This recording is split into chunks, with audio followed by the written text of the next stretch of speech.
Meus irmãos, boa noite. Que a paz do nosso querido Mestre esteja em nossos corações e que a espiritualidade dessa casa nos ajude no trabalho de hoje. Eu queria agradecer mais uma vez o convite de estar aqui, porque essa é uma terra que eu gosto muito, até porque eu nasci aqui. E Jequié sempre para mim é uma lembrança agradável. Para vocês terem uma ideia, eu tenho algumas lembranças da minha vida que me deixam assim, num estado diferente, no estado de êxtase. E a mais recorrente das lembranças que eu tenho é aqui. Um dia de domingo pela manhã, eu olhando aquelas serras que envolvem a cidade de Jequié. É como se eu estivesse todo o tempo nesse lugar. E isso me dá uma paz, me dá uma tranquilidade muito grande, e voltar para cá é sempre uma alegria muito grande, principalmente participando do movimento espírita dessa cidade, que a gente vê crescer, se fortalecer, e fazer parte disso é sempre muito bom. O tema da noite é um tema extremamente interessante, porque ele não vai aparecer na literatura oficial de Allan Kardec. Ele vai aparecer em uma literatura póstuma. Exatamente naquele mês de maio do ano de 1869, na Revista Espírita, quando se fala da biografia de Kardec, vai aparecer este texto, trazendo essas três palavras, falando de trabalho, de solidariedade e de tolerância, aquilo que Kardec certamente trazia de Pestalozzi, o seu professor de Verdun, na Suíça, que era o trabalho da solidariedade também e da perseverança. Então, quando Allan Kardec apresenta isso nos seus rabiscos, nos seus escritos, que eram muitos, os amigos fazem essa consolidação e colocam isso como sendo a bandeira do movimento espírita. Aquilo que deveria estar na frente de todos os centros espíritas, aquilo que deveria estar em nossos corações, aquilo que deveria estar realmente norteando e pautando todo o nosso trabalho. Mas por que essas três palavras são tão importantes para nós espíritas? Porque elas representam tanto para a gente. Para entender, a gente precisa analisar, abrir um pouquinho a caixa dessas palavras. E a primeira palavra que a gente vai analisar nessa tríade é trabalho. A gente viu aqui nossa amiga Zezélia falando sobre o não trabalho. E a gente acostumou a ver trabalho dessa perspectiva. O trabalho como sendo aquilo que eu faço para ganhar alguma coisa, para a minha sobrevivência. Mas se a gente for ampliar a visão do trabalho, o trabalho é tudo que transforma. O trabalho tem uma força transformadora. Porque não existe nenhuma possibilidade de algo ser trabalhado e não se transformar. Então, nas leis da física, o trabalho normalmente está associado a movimento.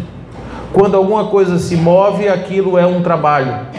Quando nós olhamos as células do corpo elas estão trabalhando, fazendo modificações, reações químicas em número de 10.000 por segundo, e isso também é trabalho. Quando nós olhamos as aves do céu, quando nós olhamos os animais, as plantas, o vento, tudo agindo na natureza, a gente vê o trabalho. Aquilo ali tudo tem um propósito. Depois que o ciclo, a dinâmica das coisas acontece, nunca mais volta a ser como era antes. Tudo se modifica, tudo se transforma. E isso é o trabalho. O trabalho é uma lei, não por outro motivo, não está menos destacada nas leis divinas, nas leis naturais. Kardec, inclusive, quando fala das leis divinas, quando fala dessas leis, trabalha com o trabalho como sendo realmente algo que não se pode furtar na natureza, é algo que está presente em tudo. O universo trabalha o tempo todo, e Jesus dizia: o meu Pai trabalha o tempo todo e eu também. Essa é uma frase extremamente interessante, porque também está vinculada à doutrina espírita quando se traz a definição de Deus. Quando se traz a ideia de Deus não como aquela pessoa que fica sentada numa cadeira apertando botões ou dedos, resolvendo problemas nossos, como se fosse o encanador de um prédio velho. Não, Este Deus da doutrina espírita, que é trazido não da doutrina espírita especificamente, mas que ela resgata de outras filosofias que já existiam no mundo, fazendo uma síntese desse divino, é um Deus que é imanente, é transcendente. Nós fazemos parte dele, nós estamos dentro dele, e muito mais do que ele está em nós, nós estamos dentro dele. Isso faz parte desse entendimento de que o trabalho é algo que está além simplesmente de conseguir conquistar o pão cada dia.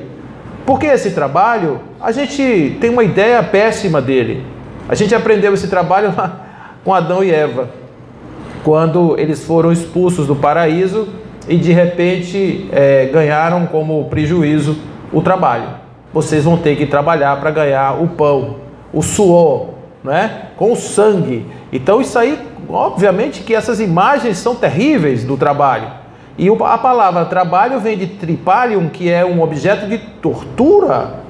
Então você imagina aquele domingão, você em casa, não é? Toca aquela musiquinha do é fantástico e você, o coração começa a bater, porque no outro dia é segunda-feira. E o desejo da segunda-feira de manhã é que chegue a sexta-feira, que é o dia de samba lelê e sapé caiá.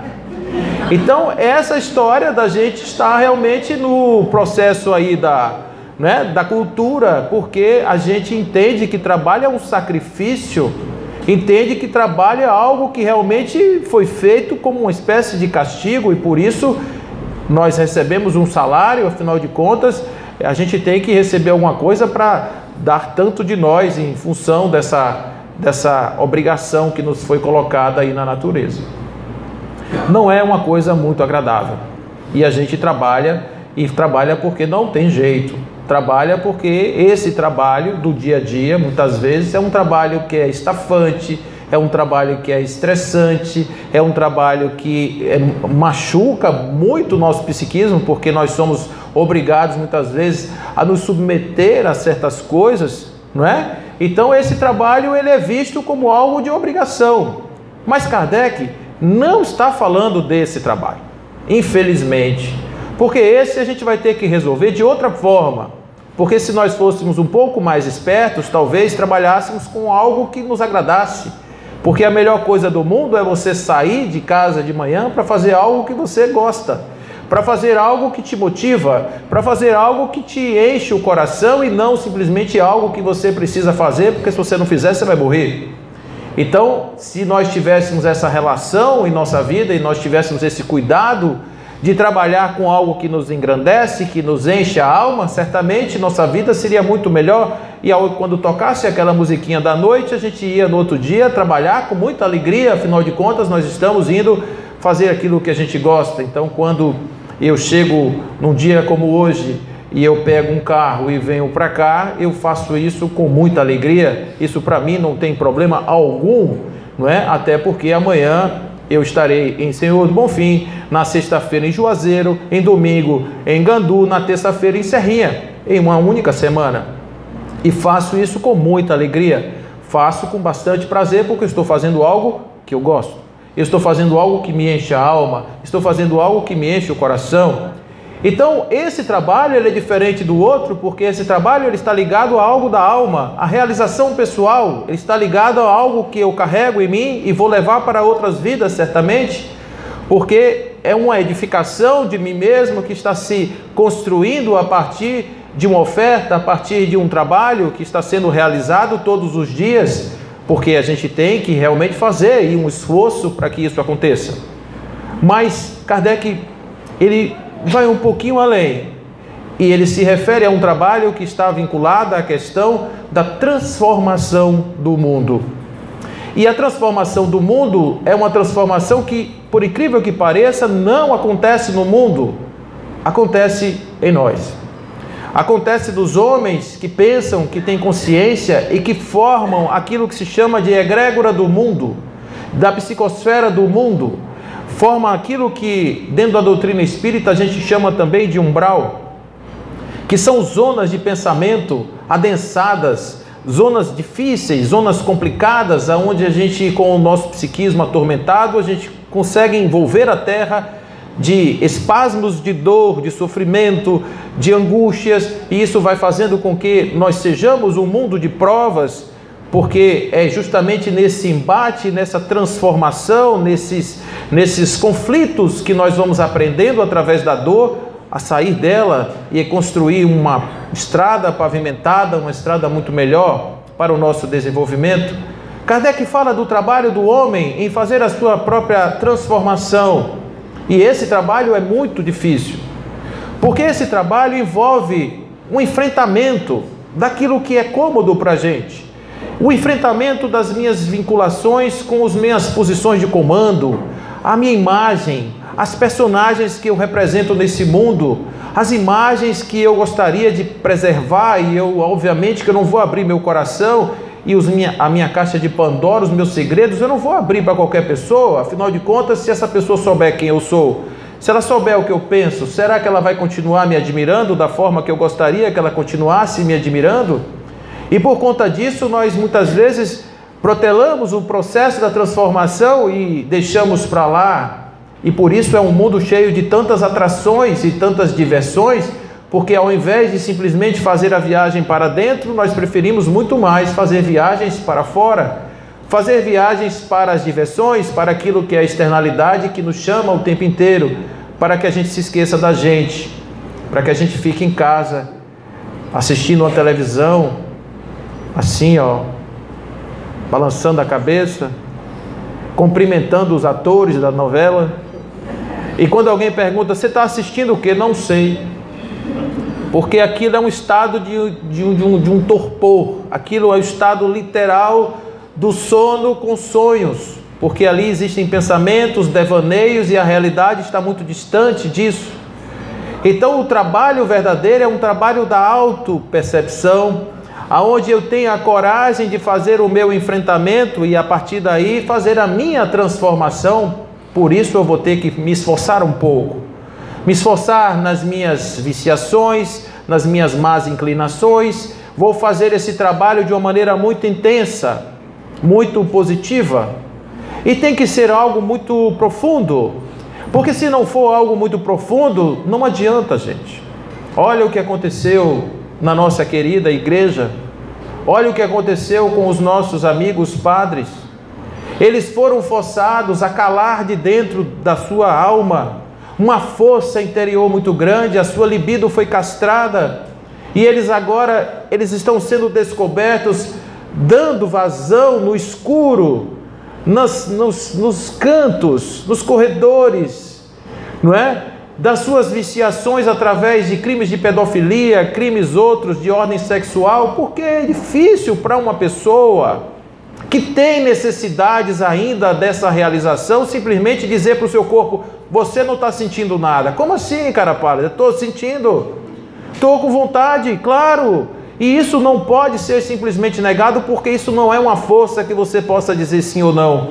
É algo que você precisa entender, elaborar, e se você tiver capacidade de direcionar para outras coisas, como Chico Xavier, que corria para o quintal e dizia, minhas células, eu sei o que vocês querem, mas eu sou uma pessoa que eu tenho uma responsabilidade, então eu gostaria que vocês direcionassem toda essa energia de vocês para a minha mediunidade, por favor, me ajudem. Era a conversa que ele fazia com as suas próprias células, quando ele tinha a vontade de fazer como fazia Francisco de Assis, que se jogava nos espinhos.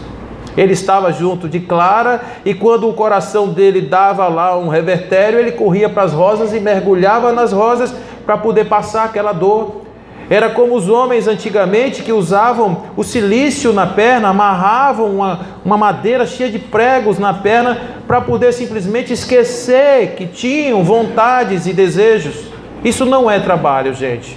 Isso é mais um personagem, dentre outros tantos que nós criamos, para nos enganar e achar que nós já fomos e já fizemos aquilo que a gente deveria fazer. Então, como é que a gente vê isso dentro do nosso movimento? Nós temos uma proposta bastante audaciosa. Sabe qual é? Nós temos que mudar o mundo. Vocês sabiam disso? Porque o mundo está em transição. É o mundo, não é Jequié. não é um centro espírita, é o mundo que está em transição, então o mundo precisa ser transitado. Então nós temos uma missão para fazer a transição do mundo, começar a fazer a nossa transição pessoal, e isso vai requerer muito trabalho, vai requerer que a gente realmente se esforce bastante, para que a gente não pense que dar abraços, dar sorriso, falar mansinho, eventualmente repetir os versículos e os triciclos do Evangelho e mais todas as questões do Livro dos Espíritos seja suficiente para salvar as nossas almas. Não é isso que se trata a doutrina espírita. A doutrina espírita é uma doutrina de transformação de pessoas. É uma doutrina de salvação, não por conta de milagres, mas por conta da revelação de que nós somos espíritos e estamos aqui a comando de Deus para simplesmente fazermos a parte que nos cabe na criação, qual seja, sermos agentes da transformação do universo, como tudo age no universo em nome da transformação, do progresso. Nós somos agentes do progresso do universo e nossa consciência é muito difícil para nós porque é contingente. A gente pode dizer não a um processo inexorável de crescimento. Uma supernova não diz não à explosão, a abelha não diz não ao zum zum zum que ela faz, a borboleta não diz não ao voo maravilhoso que ela faz, mas nós podemos dizer não às nossas tendências de sermos melhores todos os dias. E por isso nós ainda temos um mundo cheio de imperfeições, cheio da falta do trabalho, falta da necessidade desse esforço, que realmente é muito difícil para nós ainda. Mas a segunda palavra talvez nos ajude mais um pouco, porque talvez nos ajude a entender por que esse trabalho é prazeroso e ao invés de ser doloroso como o do outro, ao invés de ser vinculado a um castigo como o outro, ele ser a nossa própria libertação, e é a palavra solidariedade. A palavra solidariedade vem de sólido, e sólido vem de solo, e solo vem de uno, e uno é unidade. Então, quando a gente chama alguma coisa aqui na terra de solidariedade, a gente fala que fulano é solidário a cicrano. Às vezes o cicrano apenas abriu uma porta, apenas simplesmente fica acordado até 10 horas da noite para que aquela porta seja aberta. Então eu sou solidário porque eu abro a porta para uma pessoa, faço um favor na hora certa para aquela pessoa. Mas essa palavra, ela vai mais além, e aí eu gosto muito da interpretação que Jesus fazia. Ele dizia: eu e o Pai somos um. E eu gostaria que vocês e eu também fôssemos um.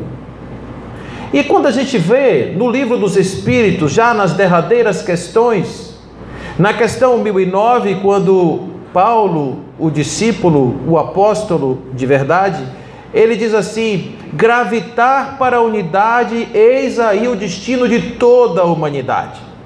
Nós estamos imaginando que o nosso destino é a solidariedade.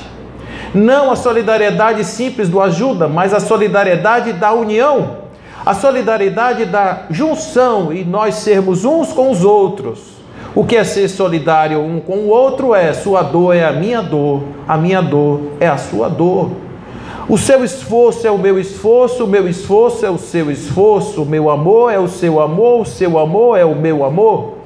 E nós estamos juntos nessa empreitada. Portanto, se nós somos todos, conforme aqui a mensagem que foi lida na Gênesis, é uma mensagem que diz: se todos compreendêssemos este Deus que não causa mal a ninguém, nós íamos entender que Deus, na verdade, o mal é causado pelo homem.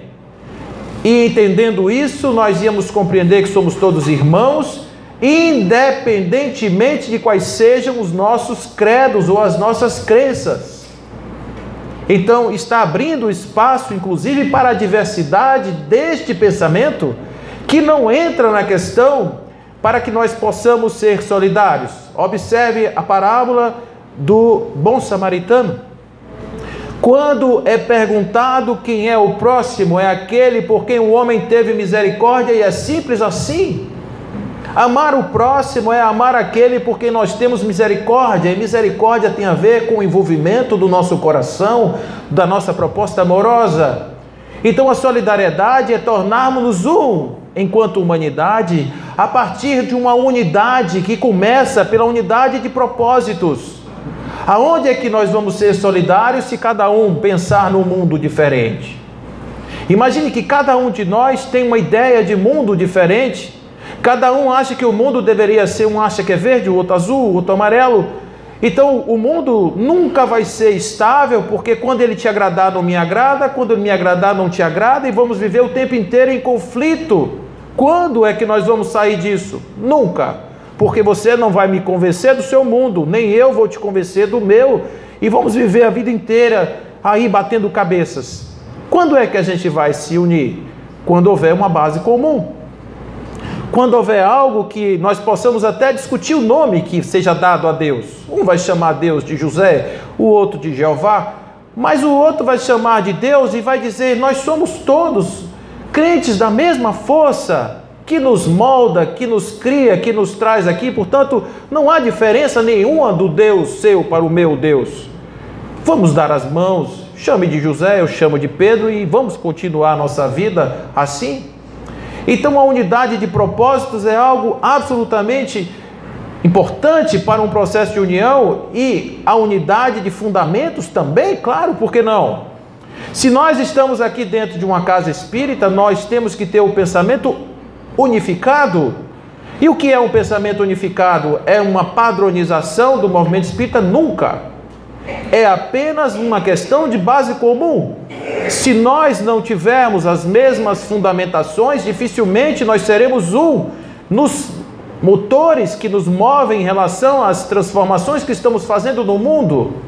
Por isso, a doutrina clama pela união dos espíritas, a partir de uma unificação de princípios, de fundamentos, que nos orientem, que nos guiem, que nos movam em relação aos propósitos da doutrina, quais sejam aqueles que estão vinculados às nossas transformações pessoais. Nós vamos ser transformados a partir das nossas convicções de que nós somos espíritos e estamos aqui não para pagar conta de luz, mas nós estamos aqui porque nós precisamos ser hoje melhores mais do que ontem, um pouquinho menos do que amanhã. O nosso processo é evolutivo.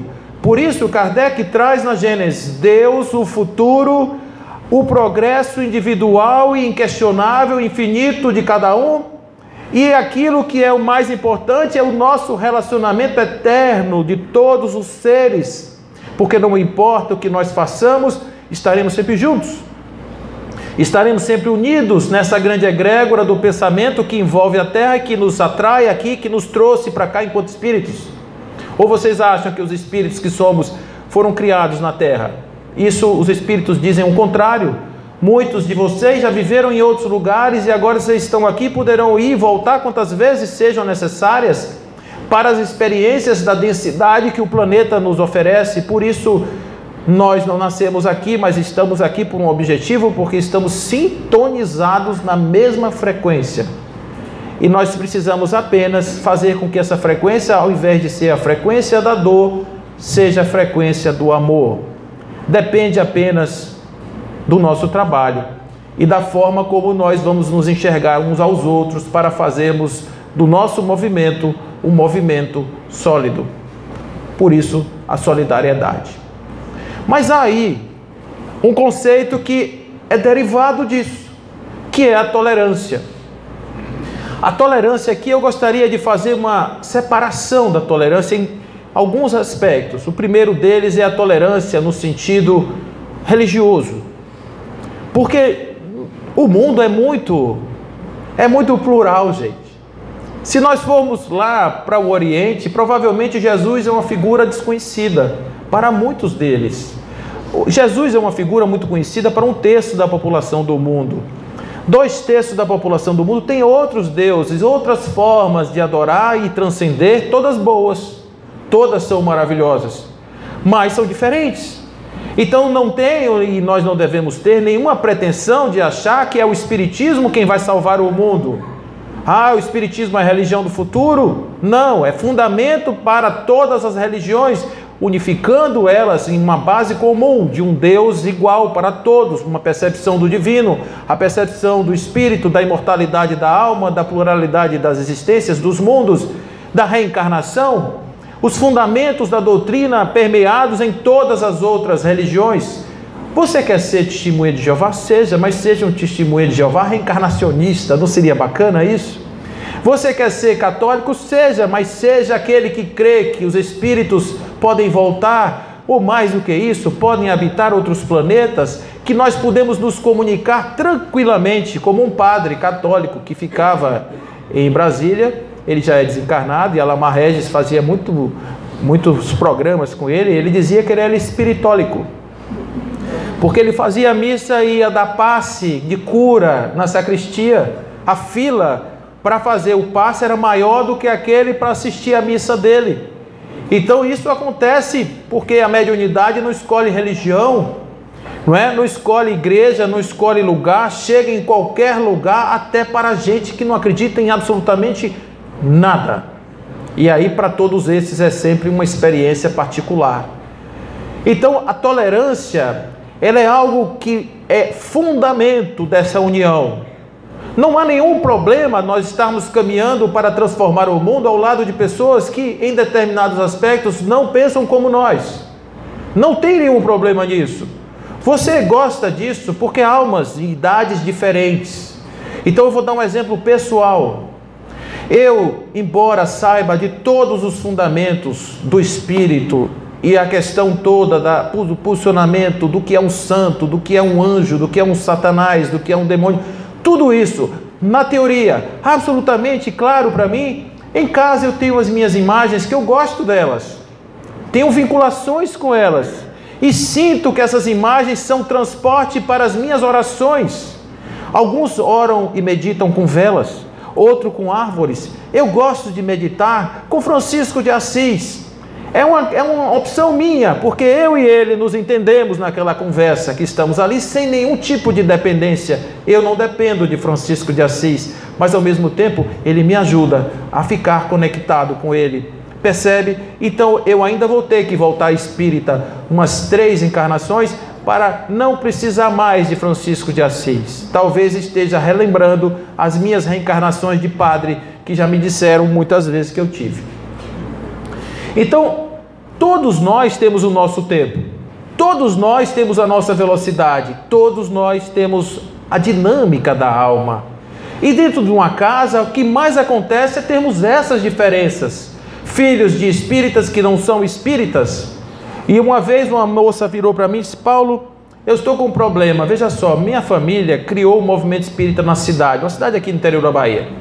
E criou o movimento espírita e todos os meus avós, bisavós, todo mundo espírita, médium, uma mediunidade assim absoluta, tudo maravilhoso, etc. Mas a minha irmã agora, ela está começando com um negócio de mesa branca, um negócio de mesa não sei o que, eu não sei, não entendo muito essas coisas não, gente. Mas falando não sei o que, tal.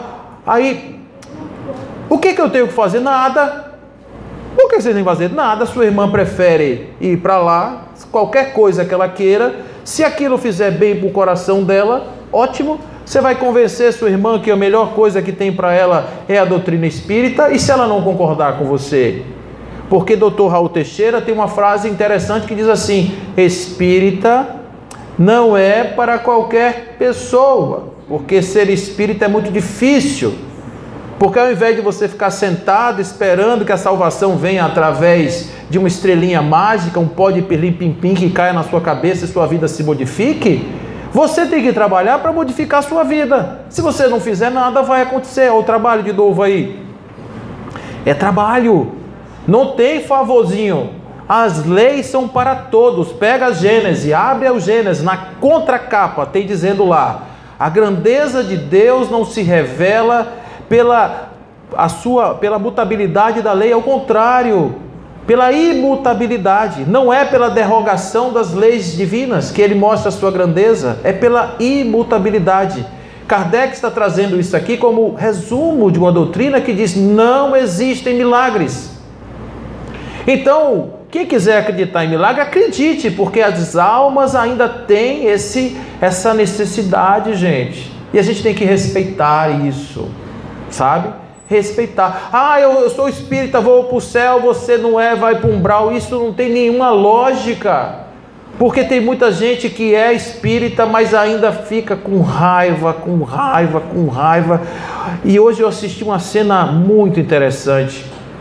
Eu estava ali passeando e passei ali perto da matriz, aí estava um fresquinho bacana, eu sentei naquela escadaria, fiquei meditando um pouco.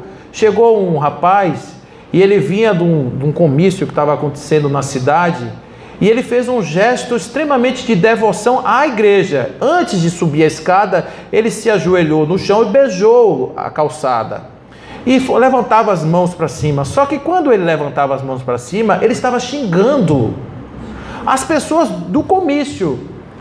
Então eu fico dizendo assim, que tipo de relação é essa, gente? Será que ele estava imaginando que Jesus, o maior psicólogo que já existiu, estava ali agora ouvindo a catarse dele? Vocês entendem como é que a gente tem essa relação ainda estranha com o sagrado? Então a doutrina espírita veio botar um pouco de ordem nessa casa. Por isso que os espíritos disseram que a partir da perspectiva do espírito nós podemos ter uma vida muito melhor. Nós podemos repensar nossa vida, nós podemos repensar nosso momento, nós podemos repensar todas as coisas. Por isso a tolerância não é só religiosa, mas também a tolerância é de um com o outro. Então, se eu estou dentro de uma casa espírita e um irmão aqui do lado, ele não está colaborando, não está concordando, eu tenho que ser tolerante para entender que existem diferenças e nós precisamos encontrar caminhos. E esses caminhos não vão estar no embate das ideias, mas naquilo que nós concordamos. Não é possível que nós discordemos de tudo, nós concordamos em algo. E mais uma vez a nossa união, a nossa solidariedade, a nossa solidez, aquilo que faz de nós um feixe de varas miúdas, mas que juntas são muito difíceis de serem quebradas. Esse movimento ele se fortalece pela ação solidária dos espíritas e, acima de tudo, a ação tolerante. E aí eu venho pegar a palavra de Pestalozzi da perseverança, porque à medida em que nós vamos avançando, nós vamos sendo testados nas nossas próprias forças, e quanto mais a gente entende o processo e quanto mais a gente quer se transformar, parece que mais os testes chegam. Então as coisas, na verdade, elas não são castigos, mas apenas porque nós tomamos coragem de enfrentar coisas que antes a gente escondia debaixo do tapete. A gente está colhendo os frutos das plantações que nós fizemos. Então, se eu fui uma pessoa desidiosa com a minha vida, se eu fui uma pessoa relapsa, se eu não prestei atenção, não é? Se minha vida de repente foi uma vida assim muito estranha, o que eu posso fazer? A não ser colher os frutos dessa minha indiferença com a qual eu tratei a minha vida. Não tem mais o que fazer. Agora, claro, eu tenho um trabalho a ser feito. É evitar que daqui para frente eu continue sendo indolente, intolerante, eu continue fazendo as coisas, os mesmos erros, porque senão eu estou fugindo à razão. A razão. Olha como é que Kardec tratava isso. Ele dizia assim, a reencarnação, eu vou pegar esse ponto porque Kardec não acreditava em reencarnação antes de ser espírita. Ele não acreditava em reencarnação antes daquele ano de 1855, quando ele esteve naquela terça-feira na casa da senhora Plana Maison. Não acreditava nisso. Então ele simplesmente diz assim, se a reencarnação fosse negada pelos espíritos, eu a defenderia, porque ela é a única explicação para determinados fenômenos que até hoje não tinham explicação, como por exemplo as crianças que nascem com dons, que já trazem dons, que trazem conhecimentos, que provam que eles já tiveram outras vidas, e outras vidas na Terra, porque são habilidades daqui da Terra. Então Kardec diz, se os espíritos negassem, eu afirmaria. Se um homem dissesse não o espírito, eu também acreditaria, porque é lógico. E ele diz, quando nós formos pegar qualquer tipo de revelação, nós temos que nos basear no bom senso, na razão e na ciência positiva. E é por isso que eu sou espírita, porque eu tenho muita convicção das coisas. Então, quando eu falo da reencarnação, eu já olhei a reencarnação, eu fui procurar Ian Stevenson, eu fui procurar Jim Tucker, eu fui procurar Edith Fiore, eu fui procurar esse povo todo que fica conversando e fica fazendo regressão e fica entendendo vidas passadas. E aí a gente diz assim, isso não pode ser uma fraude, não existe nenhuma possibilidade disso ser uma fraude. E se há reencarnação, há vida depois da vida. E se há vida depois da vida, quer dizer que eu também vou viver depois que eu sair daqui. E o que é que eu vou levar dessa vida que eu tenho? Vou levar a minha consciência, vou levar o meu trabalho, vou levar a minha dedicação, vou levar a minha solidariedade, vou levar aquilo que eu puder arregimentar com aqueles que estão comigo, ao meu lado, na minha caminhada. Da mesma forma que eu já tive muitas dificuldades e ainda tenho, e encontro anjos tutelares que são capazes de estender a sua mão de encarnado para mim, entender as minhas limitações e me dar o apoio para que eu possa ser uma pessoa melhor, eu me coloco na posição também de ser partícipe da transformação de outras pessoas que, assim como eu, que tateio no escuro, também o fazem. Uma réstia de luz que brilhe nos meus olhos e que clareie algo que seja importante para aquele meu irmão, e essa luz precisa ser devolvida. Porque uma coisa a gente aprende também, é que tudo que você recebe do divino, você precisa devolver para o divino. Essa é a parábola dos talentos.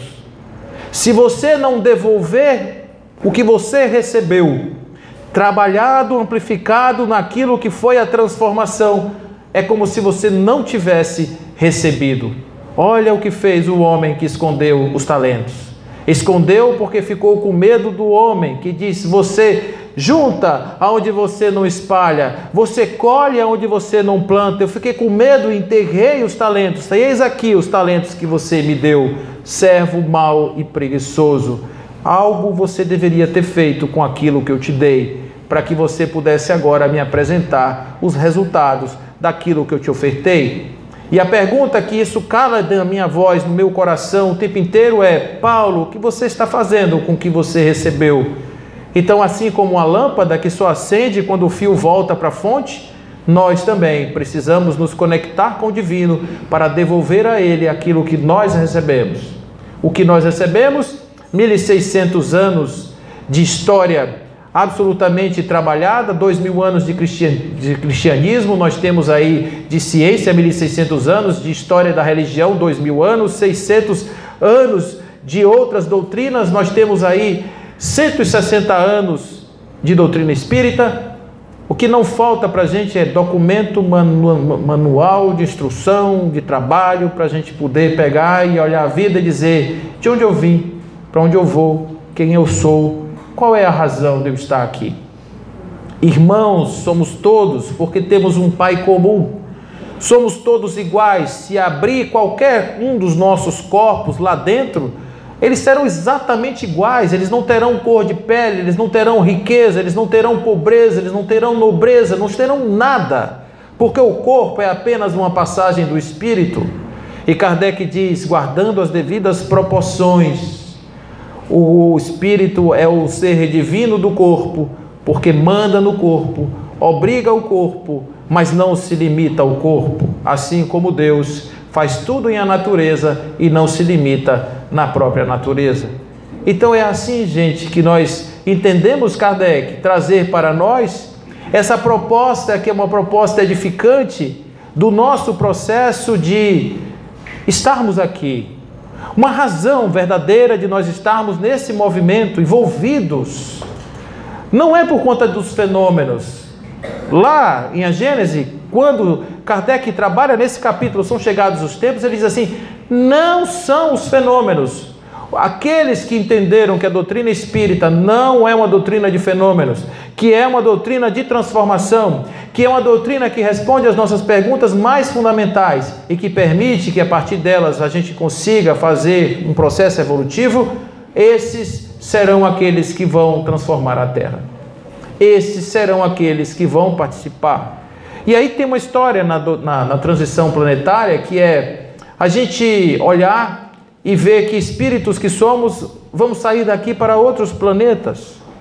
É como se estivesse passando ali um trio elétrico, um chiclete com banana, agora mas não que acabou, né? Mas chiclete com banana, e os espíritos todos que gostam daquele tipo de vibração vão todos atrás do trio elétrico. E ficam aqui apenas os bons, e vêm para cá outros espíritos maravilhosos, e Kardec nos dá um alento, e ele diz: nem todos os espíritos que estão nessa terra vão ser convidados a se retirar, porque existem espíritos que são muito melhores no cerne do que na casca. Existem espíritos que são muito melhores por dentro do que por fora, ou seja, quando eles morrem, que eles descobrem a bobagem que eles estavam fazendo, eles imediatamente se colocam numa posição servil para voltar e recuperar todo o tempo perdido. A pergunta que não quer calar é: quantos corpos nós vamos desperdiçar até o momento em que os nossos espíritos bons reconheçam que nós viemos aqui para simplesmente aprender a amar e sermos amados? O que falta para a gente poder de fato fazer a transformação? E a pergunta que eu gostaria de fazer a todos vocês: se amanhã de manhã vocês quiserem acordar e serem bons, amorosos, generosos, se vocês quiserem ajudar todas as pessoas e perdoar todas as ofensas e fazer tudo, absolutamente tudo, quem impediria vocês de fazer isso? Apenas as nossas vinculações com personagens falsos que criamos para nos defender do mundo que está aí. E são personagens que ficam no enterro. Gente, olha, outro dia eu estava falando sobre a morte e o pessoal não gosta muito quando eu falo isso, mas nós não sentimos faltas dos espíritos que morrem, nós sentimos falta do subjetivo que ele representava. O subjetivo é uma personalidade, um personagem que é animado por um corpo.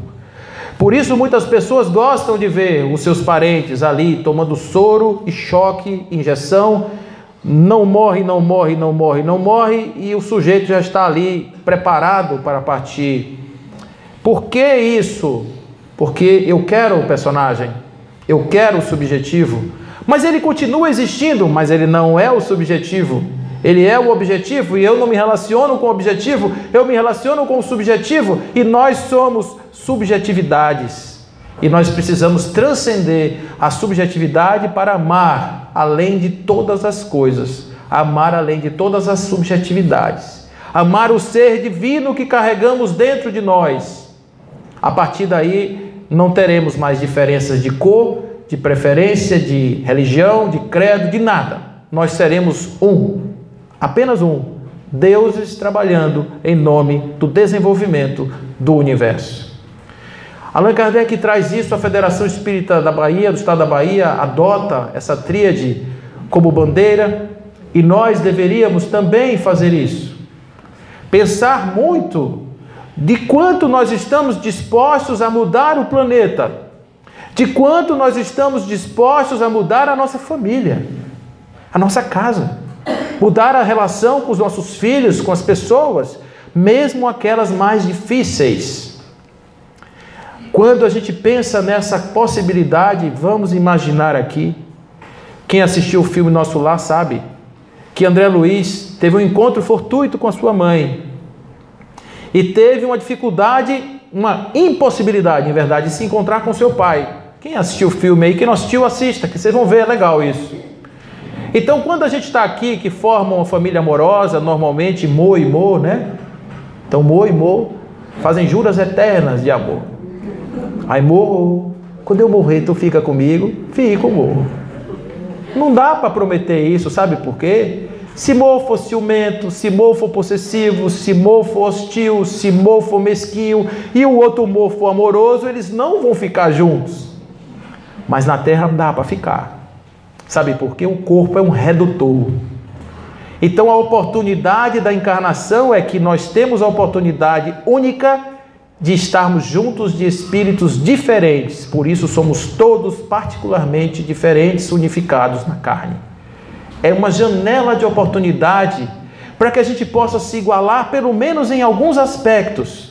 E a única forma de fazer isso é enxergar o outro como espírito, enxergar o outro como eu, enxergar o outro como igual, e a partir daí começar a fazer o meu processo de transformação, ajudando o outro a se transformar também. Não seria isso uma sociedade maravilhosa, gente? Não seria isso uma sociedade perfeita?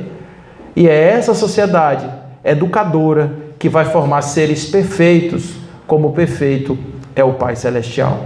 Não é a sociedade das guerras, não é a sociedade das drogas, não é a sociedade da sexolatria, não é a sociedade das disputas políticas, não é um sistema político que vai salvar a humanidade. Quem vai salvar a humanidade é o próprio homem, que vai parar de ficar brincando de viver como se a terra fosse um paraíso, para viver a terra na sua absoluta essência. Fazer o que um grego diria. O grego, quando falava do olho, dizia: o olho do porco é perfeito porque ele faz exatamente o que a natureza espera dele. O homem não é perfeito porque o homem não faz o que a natureza espera dele. O que esperaria a natureza de um espírito que é divino e é consciente? Ter consciência da sua divindade e atuar como divino em plena face da terra, independentemente de qual natureza de corpo ele esteja. Esse é o nosso desafio. É pouco ou quer mais? É por isso que muita gente prefere passar flanelinha na porta do banco para assumir dívida. É gente que prefere jogar pedrinha para cima, pedrinha para um lado, pedrinha para o outro. É muito mais fácil. Fazer isso tudo é bastante difícil. Mas eu convido vocês a fazer uma reflexão. Imagine um ser que não sofre nunca. Um ser que não tem a menor dor, a menor angústia. Imagine um coração que é só amor. Imagine alguém que consegue esparzir luz o tempo inteiro. E voa, e flutua, e levita, e volita, e faz todas as coisas itas da vida maravilhosas que um espírito pode fazer, sentindo apenas uma necessidade: se integrar no todo, em nome do absoluto amor de Deus. Esse somos nós, quando tivermos a compreensão do que nós viemos fazer aqui. Quando nós assumirmos essa postura e essa posição do divino, nós seremos assim, espíritos iluminados, prontos para salvar a terra da sua angústia, do seu sofrimento. Quando Jesus aqui esteve, Jesus não foi compreendido pelos seus discípulos. Os discípulos de Jesus não foram solidários com ele, porque observe o que aconteceu com Jesus. Jesus trouxe uma mensagem de libertação. Judas o traiu, porque Judas não foi solidário à sua causa, não era um com ele. Judas queria um libertador guerreiro que salvasse o povo do jugo romano. E como Jesus era pacifista, vamos dar um susto nele e o vende por 30 moedas. Mas os outros não ficaram atrás. Pedro negou, Filipe, Bartolomeu, André, todos sumiram. Cadê? O único que ficou foi o pobre do João, que era um menino, encantado pelos olhos e pelo amor de Maria, foi junto dela se despedir do seu filho e recebeu a maternidade como presente dessa dedicação. Filho, eis aí tua mãe. Mãe, eis aí o teu filho, como presente. Mas os outros, onde estavam os outros? Eles não eram solidários. Foi preciso que houvesse a festa de Pentecostes, foi preciso que houvesse aquela explosão de mediunidade para que eles acreditassem que Jesus de fato tinha uma proposta libertadora para eles, para que eles pudessem aí sim se transformarem em seres solidários e darem a sua própria vida em nome do Cristo. Assim também fez Paulo, assim também fez Francisco de Assis, assim também fez Agostinho, assim também fez Gandhi, assim também fizeram os grandes homens da humanidade, Buda e todos mais. Essa é a realidade da humanidade. É óbvio que ninguém aqui vai subir a montanha para ficar lá em cima meditando. Ninguém vai abandonar sua família para virar ser espiritual. Ninguém vai fazer absolutamente nada. A única coisa que nós temos que responder é uma pergunta: Jesus, o que você espera que eu faça? Qual o meu papel no seu trabalho? Nós somos uma doutrina cristã e nós precisamos responder isso todos os dias. Se eu te amo, eu preciso que você me diga o que eu tenho que fazer, na minha parte, para poder valorizar a sua vida, valorizar a sua mensagem, valorizar o seu amor por todos nós. Não tenho nenhuma dúvida que a salvação da humanidade passa pela mudança dos valores. a partir dos ideais do Cristo. Isso não tem nada a ver com vinculação com esta ou aquela denominação religiosa. Tem a ver com trabalharmos a amorosidade, amarmos indiscutivelmente, inquestionavelmente, incondicionalmente, amarmos de verdade, para não nos arrependermos de termos perdido mais uma oportunidade de estarmos aqui, vivendo essa absoluta aventura, maravilhosa aventura, chamada aventura de viver. Para a gente fazer um fechamento desse nosso entendimento, eu gostaria de convidar vocês para uma reflexão, e as minhas reflexões, elas vêm na forma de música. Eu gosto de musicar aquilo que eu digo, aquilo que eu penso. E essas reflexões, elas, nesse caso especificamente, ela vai para o seu coração como uma oração. Uma oração onde nós estamos pedindo a esse nosso professor perdão. Perdão porque ainda não compreendemos a sua mensagem. Ainda não fomos capazes de entender o que estamos fazendo aqui. Ainda não tivemos sequer a condição de melhorar um pouco o mundo em que vivemos. E por esse motivo e por tantas coisas mais, vamos pedir perdão a esse nosso irmão com o coração cheio de amor e a vontade de nos redimir diante dele. Por favor.